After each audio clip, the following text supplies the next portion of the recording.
everyone is hopefully working towards your assignment. We will briefly clarify any issues about this at the end. Today we will finalize the first part of class introduction. So this is part 2 of basic knowledge about classes. And at the end we will talk about this assignment, which is due on Sunday. As you know, and I mentioned that the stream is due for maintenance starting with Saturday morning, and they might have to work till Sunday 8 p.m. So they claim that the stream will work in this interval. I would recommend you to submit your solution as soon as you have it ready.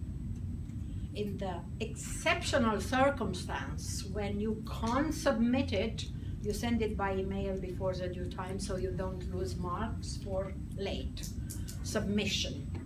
We will see how it goes.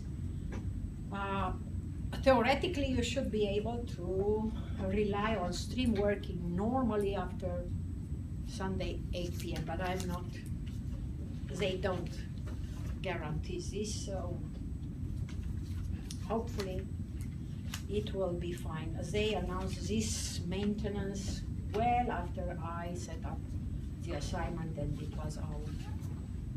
So hopefully everything will work fine for your assignment. Today we'll go a little bit over terminology, objects and instances, accessors and mutators, what composition is, and look at a specific data member using the static keyword we have seen before, and you have here places to go to look for more information. So we have seen that classes put together encapsulate, make in a unit, data and behavior. In other words, variable type values and functions from C++ point of view.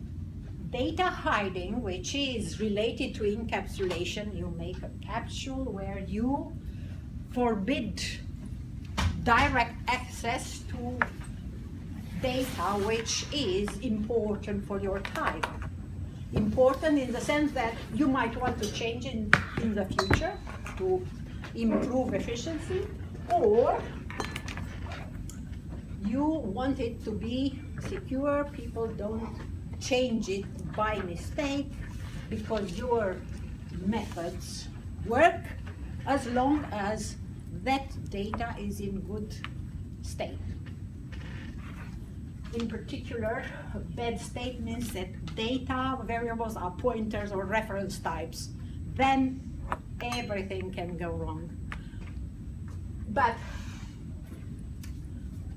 the third thing, which is to be used, except don't use pointers if you can avoid it, don't use data members of reference type.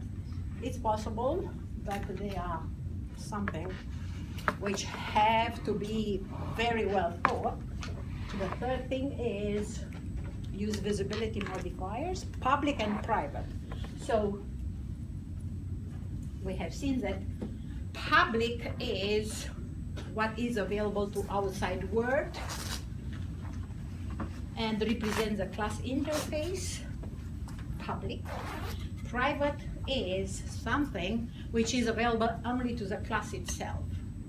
Public is accessible to everything, everyone in the world, which includes the file you decide the type. So we have looked at this example circle where we have 3 data members, coordinates for the center and a radius, and this as a general principle data. In principle, in 90% of the cases, data is private for good style design, and what is available in the public part give access to data member in a controlled way through functions. With this function, we can check that data which is entered is appropriate. This is the hiding principle. Things are hidden from direct access, but indirect access through methods is provided. This is controlled, and we can prevent things which can go wrong. Classes we have seen are types, like cookie cutters. When we have that class circle, we can design many circles when we give different values to the data members. Variables of class type are called objects or instances. And they can be allocated like any variable of the language, integer floats. They can be allocated on heap or on stack, right? The same happens to the types you define. This is defined on the stack, compile time, everything is known, memory allocated when we declare the variable here. This is on the heap because we ask for memory which is allocated at the runtime. And notice how we can declare objects of this type because new recognize and work together with facilities provided by the type we define, and we will see what facilities those are. And here we use pointer notation to invoke methods of the type we define, right? So distinguish between variables on the stack and variables on the heap, working with methods for them. And then we can display that area we have provided as one behavior of the type. Right. And we have run a program like this.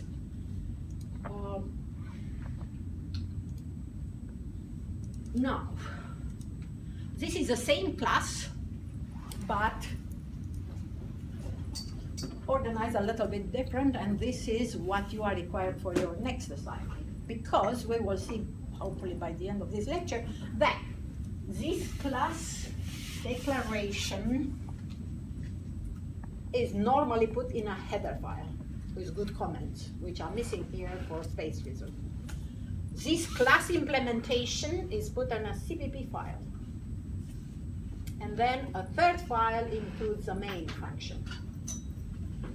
The reason is the user of the class, in fact, needs only this information.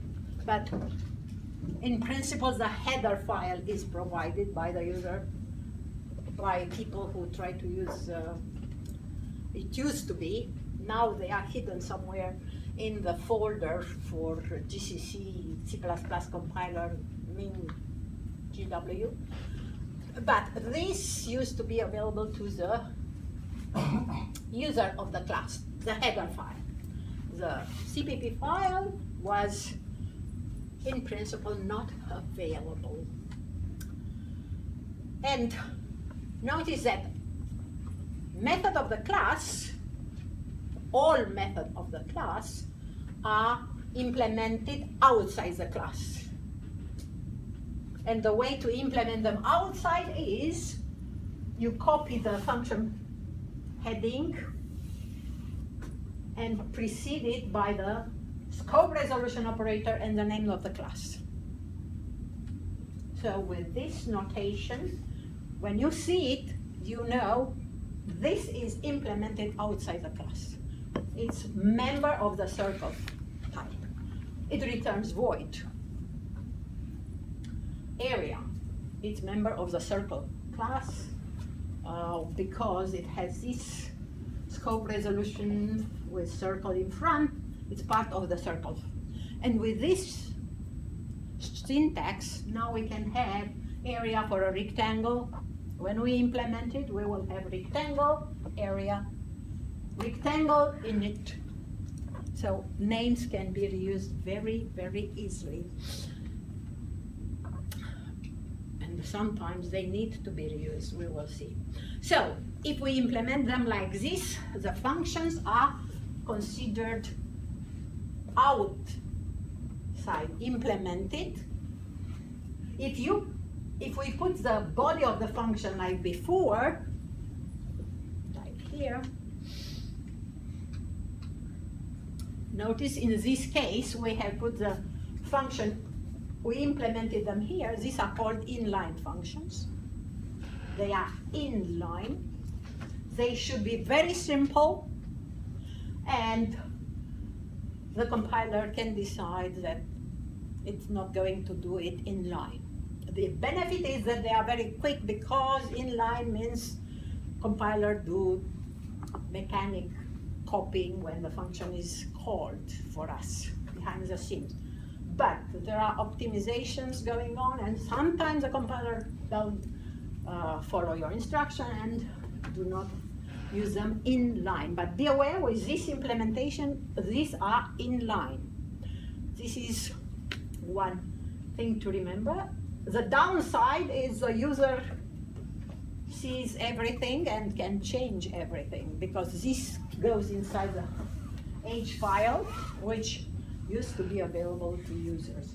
And if the user has this, it can change the function and does something different, which is not a good idea. That's why we will insist a lot of having functions not inline, like here. So I talked about inline functions. They are fully implemented inside the class definition. The slide was a little bit confusing. Fully implemented and should be used for small functions, preferably avoided, but we will see there are some cases when you might want to have them. So when you define outside the class, they are not inline. They are like normal function. Right. And a good thing is that good principle make data members private, so they are not easily accessible. Methods could be public, and those which are needed to perform various tasks should be public, but if there are some functions like allocate memory, and that allocation of memory is called by some other functions, so that is an internal task. Maybe that allocation function can be made private and is called by other public function to perform their tasks. So it's possible to have methods which are under private part, so not available outside. Naming convention, it makes reading of and understanding of the programs easier. Java has also some very kind of widely used naming conventions. C++ doesn't have so structured how to declare your member variables, how to declare your classes. You can do it whatever. As long as you are consistent, everything will be accepted in 234. But you will see that whatever examples I give and the code you get in this exam and tests will be following this format. Be aware, most time is spent on reading code.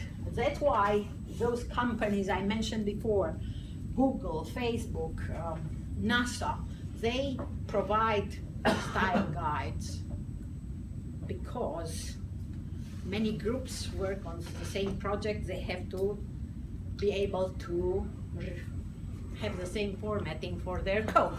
In our case, we will use class names with capital letters, and if you have two names, you will have this type of notation, camel notation is called.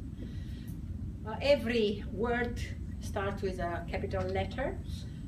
Normally, methods start with lowercase letter, so you know when something is with a lowercase, follow after dot or arrow, it means it's a method of a class. It's not a global function, and even if it doesn't follow variable dot something, even global functions should start with lowercase letters. So you can very easily distinguish between variables and methods. Now, variables also start with lowercase letters, no matter that they are class variables like here or normal variables like here. And again, every other word starts with capital letter. And with this we can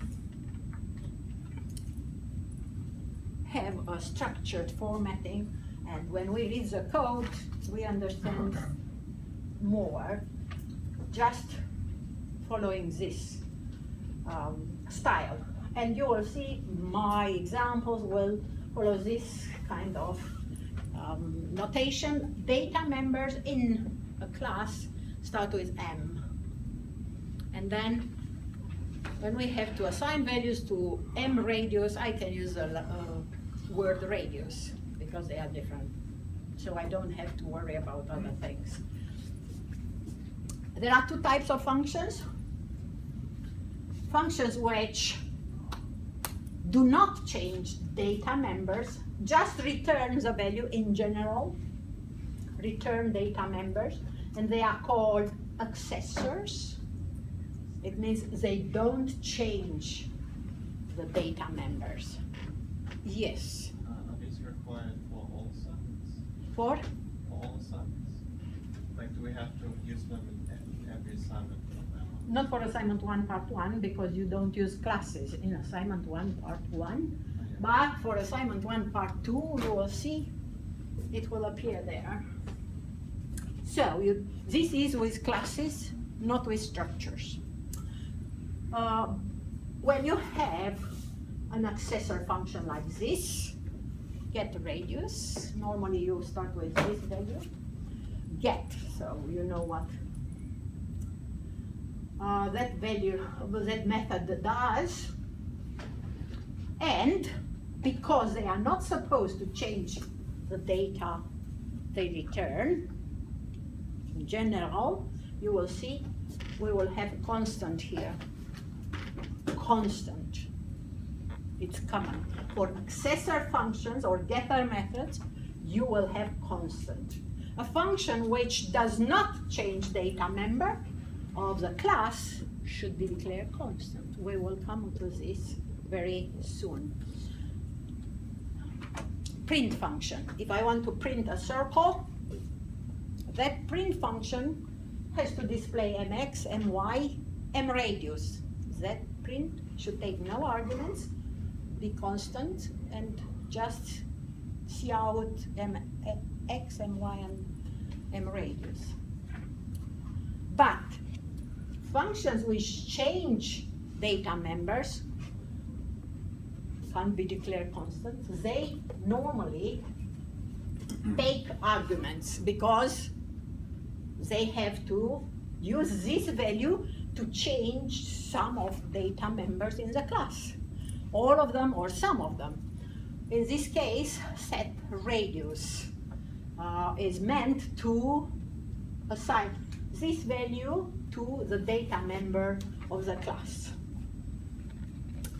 And as you see, they normally don't return anything.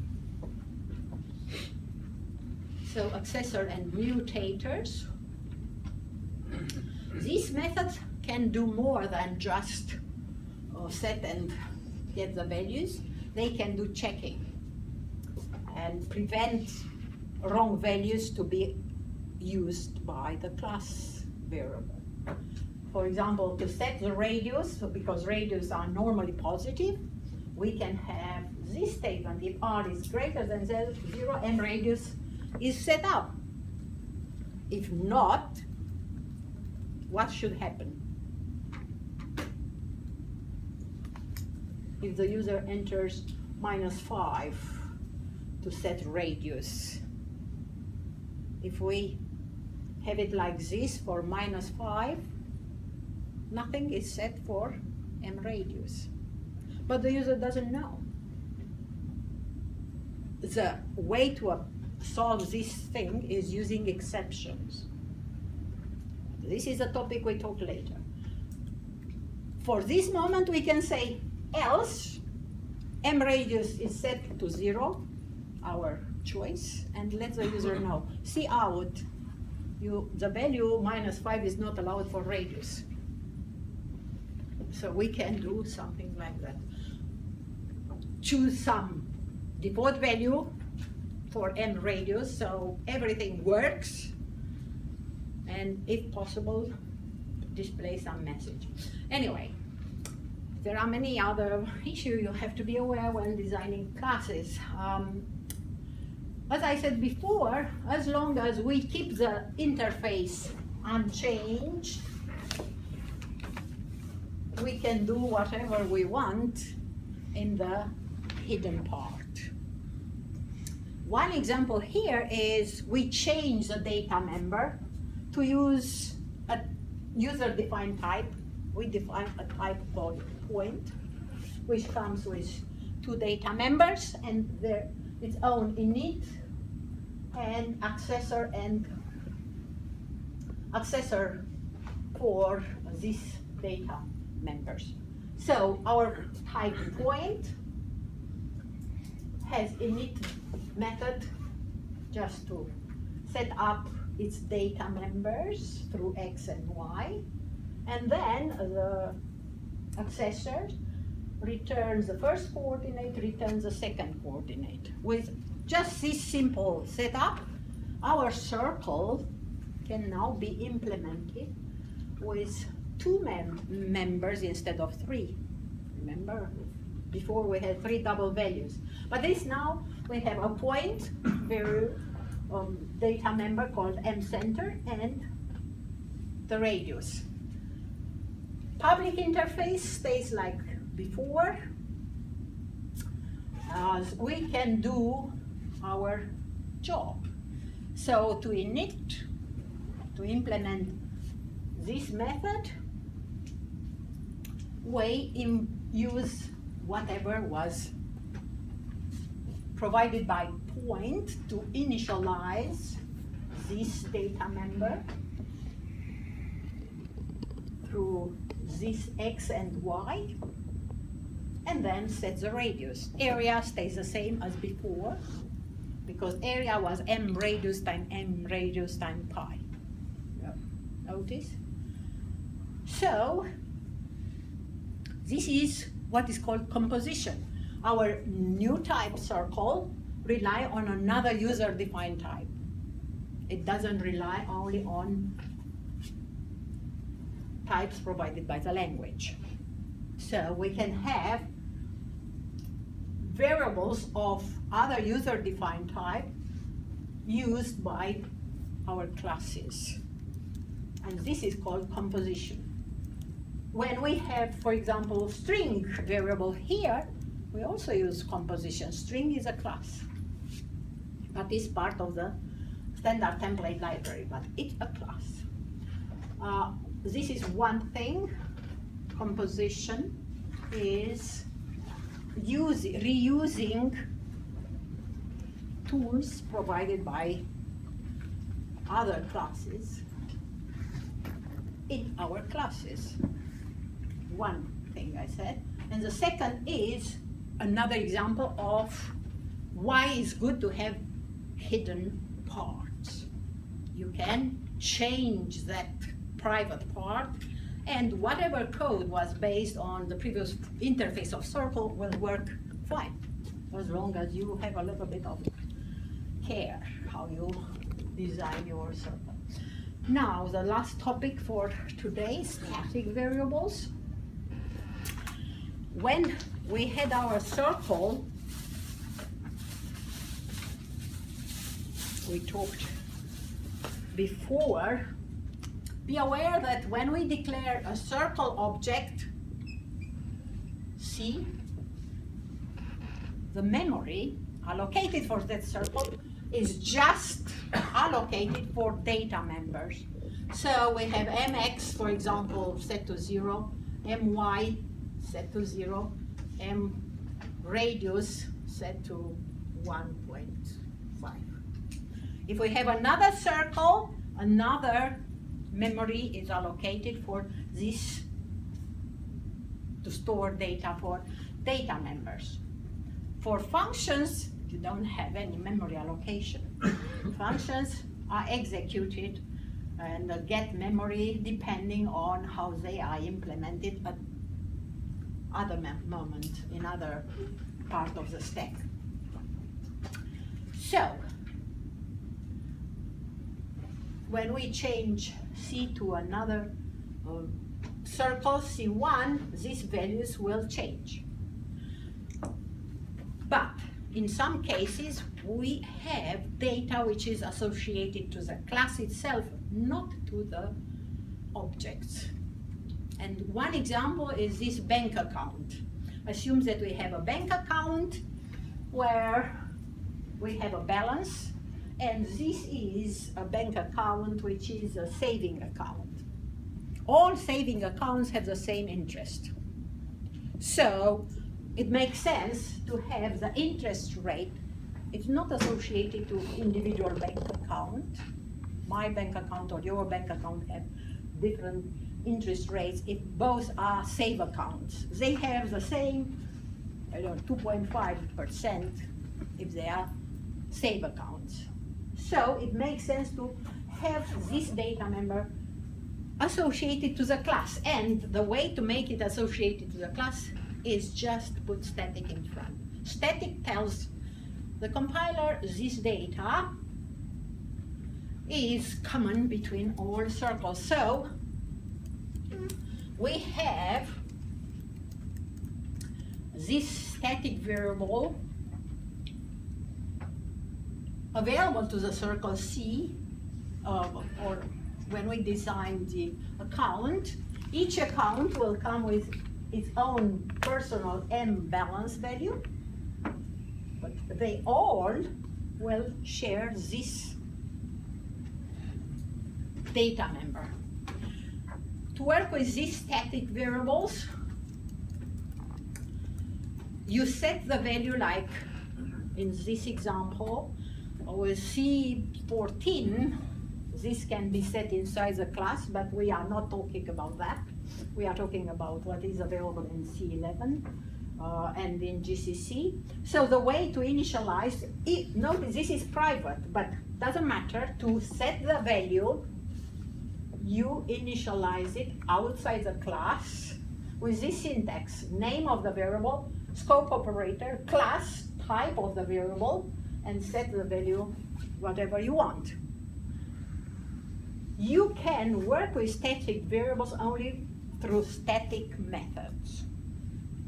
So if you want to return that value, you have to declare an accessor which is of static type. So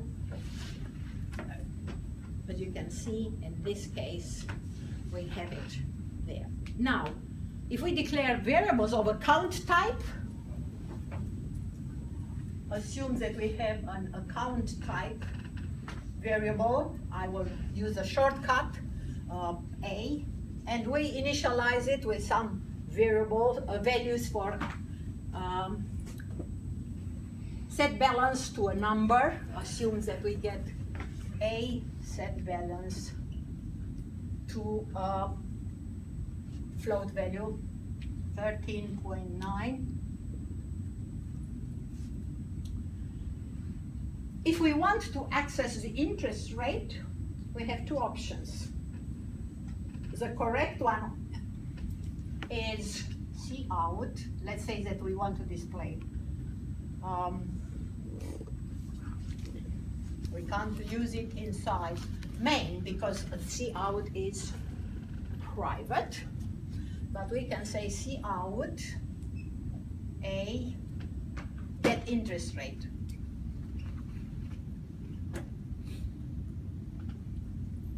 This is a public function, and this will get us 0.07.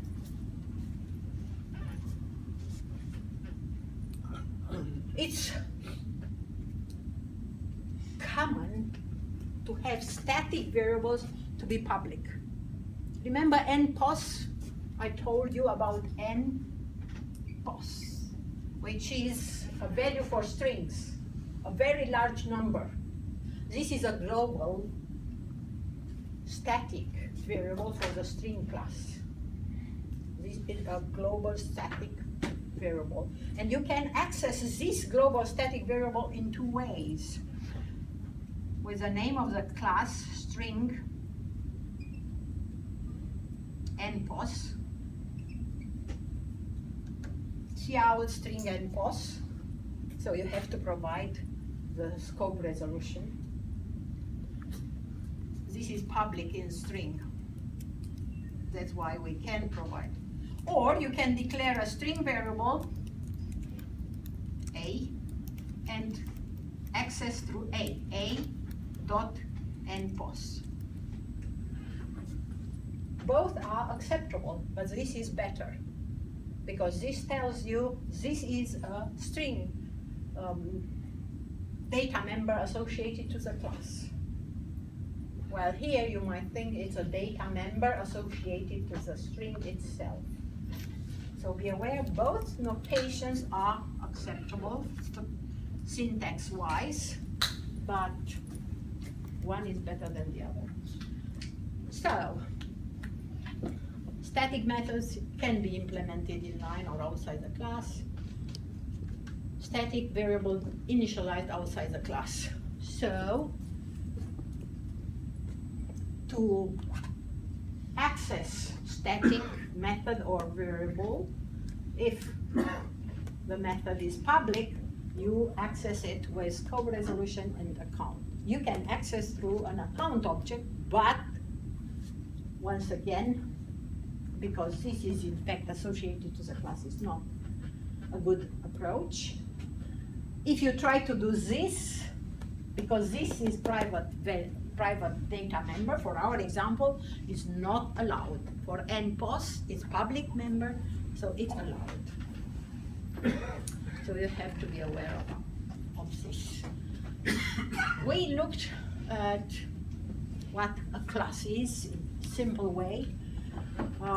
Talked about coding style and convention, mutator and accessors, and you will have to deal with this in a test, in your Perl test. And we have seen one type of relationship between classes, composition. And then the last thing was what is associated to the class itself. Next week we talk about constructors and other more specific tools related to building well-defined classes. So this was what was the topic of today. Now, I said that, I have put it somewhere here. This is the code you have online. Notice how this code is organized, because it will be the structure you will be required for almost all your assignments, starting with assignment 1, part 2.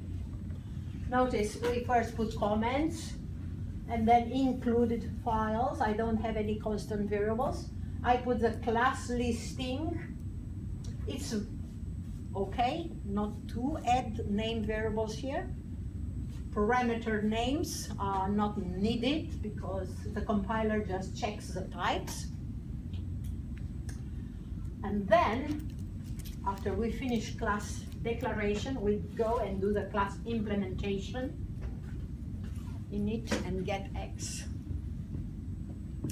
We finish with one class, we go and implement the other class, circle, as we have seen in the slides, class listing, class implementation, and then the client of our classes, which is just this simple program, and you can add more variables and try to display more data. So it's getting exactly the same value we have seen before for the other example of when we had circle with 3 data members and other things. Now, let's have a look. We won't go into many details, but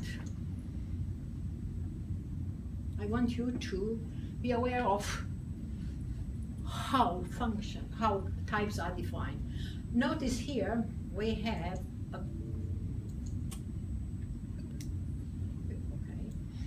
a file called circle H. What we have in this class, in this header file, we have, this is on your stream as well, we have just declarations. Pi is declared and the circle class, and this is uses the first presentation of the circle class, the first variant. Because a header file can be called many times by the compiler, we put guards. When the compiler reads a file, it introduces a variable that's the names in the scope. If it has seen that names before, it tries to introduce again, you get errors. But with this guard, if not defined, circle underscore H, something like this name, it's more or less like that, circle with capitals and H, it's not part of the syntax. You choose the name here, but it's related to the header file. Then define circle H. With this, when the compiler sees the first time, this file sets circle H to define true. So the next time when it tries to read the same file, it knows that it has seen it before because it had set this. So it doesn't read it again. Okay? And then we have and if these are for preprocessor, indications for preprocessor, do not introduce these names again if you have seen it before. So this is how each header file is defined.